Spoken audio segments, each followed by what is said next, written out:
দেখেন এখানে কিন্তু একটা 42,000 টাকা গরু বিক্রি হয়েছে, ওই যে লাল গরুটা। আমি আপনাদেরকে দেখাবো সুন্দর করে গরুটা। এই দেখেন দেশি গরুটা, কিন্তু লোকজনের ভিড়ের কারণে কিন্তু গরুটা দেখানোর লাগে পাইতেছি না। দেখেন গরুটা, এই দেখেন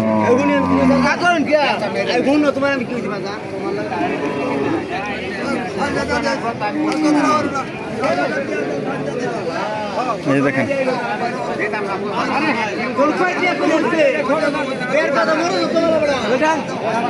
দেখেন 42,000 টাকা গরু বেচা কিনা হইয়া অনেক কথাবার্তা হইতেছে।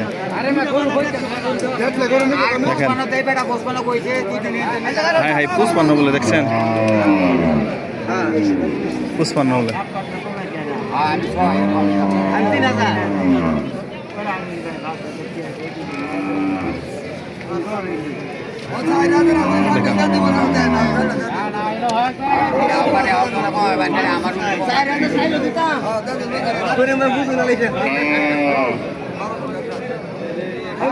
$55,000 টাকা, তখন 42,000 টাকা কই 55।